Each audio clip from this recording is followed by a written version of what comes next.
Well, good morning, everyone. It is so good to be here. This is such a wonderful opportunity, and I'm glad to be able to share with you. I want to say first that I am Dr. Nicole Davis with the Maryland Christian Chamber of Commerce, and also as a co-founder of Empower to Engage. And I'll say a little bit about those before I get into what I'd like to talk about.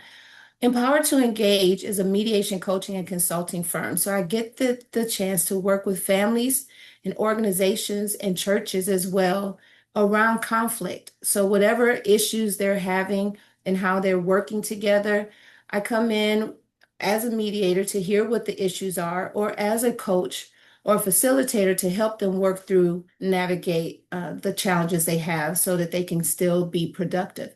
As president of the Maryland Christian Chamber of Commerce, which is a newly founded organization in the state of Maryland where I am, this is an opportunity to work with organizations and families around whatever it is that they believe God has called them to do, and to have this network to come together to support one another and to encourage one another as they navigate business on its various levels, and to expand their presence in the work that they do.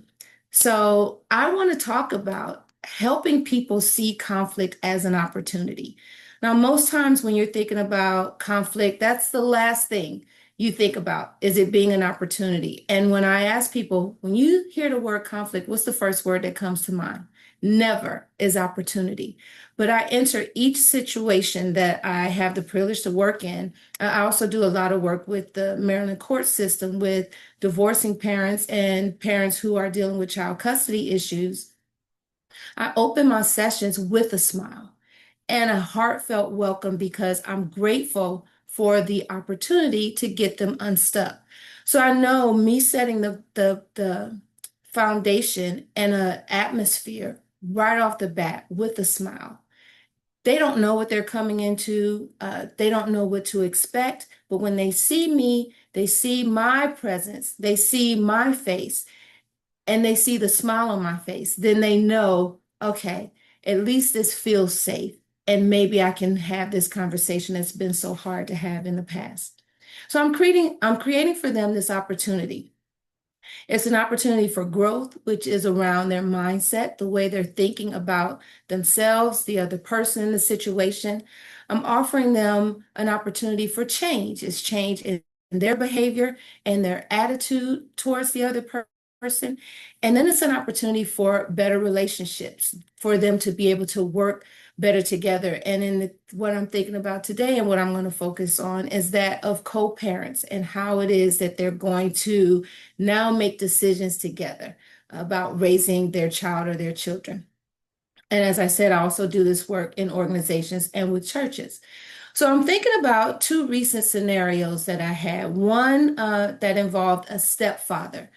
He and the mother were splitting, and he had been in the children's lives because she came into the situation with children already. And he had been in those children's lives for many, many years.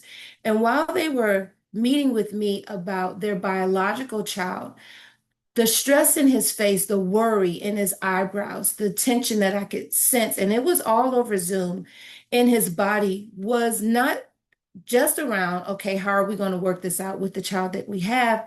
But his questions to me up front were, I want to make sure that I can still see my stepdaughter. I've been in her life all these years. I haven't seen her. And that is really just as important to me as what we work out involving our child together. And from the beginning of that conversation to the end, where it didn't look like he was going to be able to have time with his stepdaughter, by the time we were finished, we were writing up an addendum to their parenting plan that was going to allow him regular visits on a weekly basis with his stepdaughter. The joy in his face to see that this would be an actuality is what gives me the fuel every day to do this work, because I bring the hope, I bring the smile and the excitement or the anticipation for what can be created through this opportunity of conflict.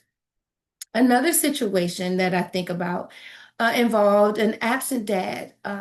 He and the mother had had this child together. They weren't in a relationship, but they found themselves pregnant. And because they were young at the time of her having the child, they just didn't know how to make right decisions around the situation. They didn't know how to navigate it. And so what ended up happening is she, with her support system, ended up raising the child and he walked away. He had other situations going on in his life. And, when you are in conflict or things are falling apart and you're emotional, you don't show up well when you don't have the right tools. And this was a situation that he had. And so he walked away. Well, now it's years later. I'm going to say, I think it was about 7 or 8 years later. And now he's ready. He's grounded. He's centered. I don't know. He's probably done the work, maybe therapy. And so now he's ready to be a part of this child's life again. And so when he came to the table, he was very unsure about what they could create together, whether or not mom would be open to them putting up together a parenting plan that would allow him access to the child. But as we talked and she got a chance to hear what was going on in his life, because remember, they weren't in a relationship. So she really didn't have the full story about what was going on outside of their situation together. But by the time they got to the end of their sessions, they were, even though it was still a little rocky, there was a trust factor that was only going to be strengthened over time because he had to prove through consistency that he was going to be in the child's life. But as a result of the conversation and a better understanding about what had occurred, they were now working out a plan for how dad was going to be a part of this child's life, what activities and events he was going to be a part of. And I just got a text from him yesterday where he was saying, "You were so helpful. Thank you. And I really appreciate what you did." Because they were stuck. And I, as the mediator in these situations, I serve as a third party neutral. And what that means is I'm not there to judge, I'm not there to make decisions, but I'm there to help people hear each other differently and to come up with options and solutions that they may not have been able to do on their own. So here's how this works. And as I was thinking about this morning, I came up with just a very easy way to think about how you can now see conflict as an opportunity and really turn that frown upside down where you can walk away smiling, saying, "Wow, we really worked that out." It happens by a person being open. And you have to do it in this order or it won't be sustainable. First, you need to open your heart. Opening your heart means there has to be a place for forgiveness. Now, when we talk about forgiveness, we're thinking about it, always from the other person. Someone has done something, excuse me, to you. Someone has done something to you. But there's also a piece of that where you've done something to someone, whether it was intentional or not. You have to be open to forgive. The next thing you have to do is open your ears. That means you've got to learn to listen or be willing to listen. Listen to understand. And you're trying to understand from their perspective what was happening. Why did you do this? Why did you say this? What would make you respond in the way that you did? And it's those kind of questions that allow you to hear why a person showed up the way they did. Third would be to open your mouth.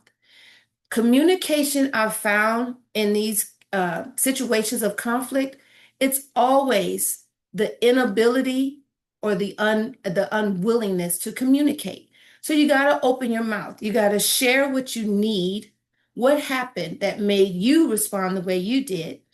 Then you have to be willing to seek something different by opening your mouth and telling that person, "This is what I need.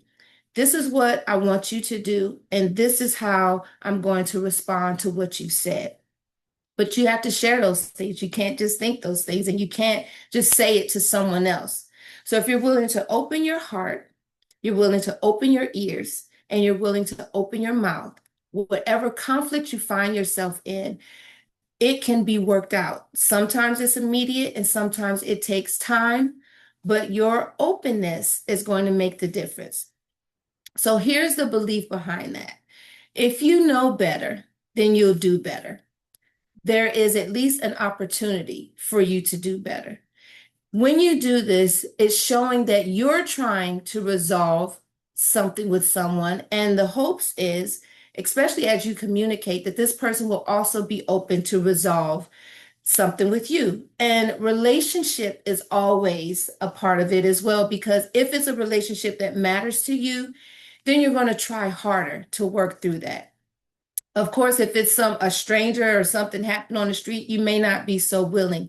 But this is in preserving those relationships that really count and matter to you.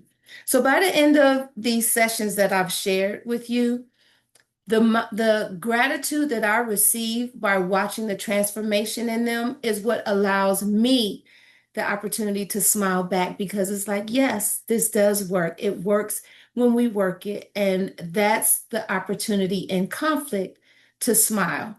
And so that's what I want to share and have you take away from my time with you today.